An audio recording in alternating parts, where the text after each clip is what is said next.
നമസ്കാരം പ്രിയമുള്ളവർ, ഇന്ന് ഞാൻ നിങ്ങളെ പരിചയപ്പെടുത്തുന്നത് ഈ 2 ദിവസമായിട്ട് തൈ നട്ട ഒരു പ്ലോട്ടാണ്. പച്ചക്കറി തൈകൾ, വെണ്ട, വഴുതന, തക്കാളി എന്നിവ വ്യത്യസ്ത ഇനം തടത്തിൽ നടുന്ന വള്ളി വീശുന്ന ഇനത്തിലുള്ള പച്ചക്കറികളും, അതായത് പയർ, പാവൽ, ഇങ്ങനെ എല്ലാ തൈകളും നട്ട ഒരു പ്ലോട്ടാണ്. അപ്പോൾ ഞാനൊരു പുതിയ അറിവ് നിങ്ങൾക്കായി തരാൻ വേണ്ടിയിട്ടാണ് ഇന്ന് ഞാൻ ഈ വീഡിയോ ചെയ്യുന്നത്. ഒന്നാമത്തത്, ഇതിപ്പോൾ വെച്ചിട്ട് 3 ദിവസമേ ആയിട്ടുള്ളൂ ഈ തൈ നട്ടിട്ട്. ഒരു 2 ആഴ്ച കൂടെ കഴിഞ്ഞാൽ ഈ തൈക്കൊന്ന് ഉഷാറാവുന്ന ആരോഗ്യമുള്ളൊരു തൈകളായിട്ട് പെട്ടെന്ന് വളരാൻ വേണ്ടി നമുക്ക് ചെയ്യാൻ പറ്റിയ ഒരു പൊടിക്കൈ എന്ന് വെച്ചാൽ 1919 19 5 ഗ്രാം 1 ലിറ്റർ വെള്ളത്തിൽ കലക്കി ഇതിൻ്റെ ഇലകളിൽ സ്പ്രേ ചെയ്ത് കൊടുക്കണം. അത് അങ്ങനെ ചെയ്യുകയാണെങ്കിൽ ഇത് വളരെ ഫാസ്റ്റായിട്ട് വളരുകയും ചെയ്യും, നല്ല ഹെൽത്തി ആയിട്ടിരിക്കുകയും ചെയ്യും.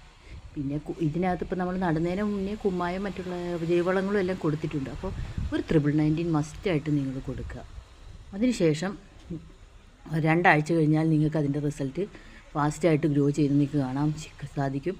പിന്നെ ഇടയ്ക്കിടയ്ക്ക് നല്ല രീതിയിൽ തടം ഇളക്കി കൊടുക്കുകയും ജൈവവള പ്രയോഗം നടത്തുകയും ചെയ്യുക. ഇതിന് ശേഷം നല്ല സൂര്യപ്രകാശം കിട്ടത്തക്ക രീതിയിലുള്ള ഇത് അറേഞ്ച്മെൻറ്റ്സ് ചെയ്യുക. നല്ല നനവ് കൊടുക്കുക.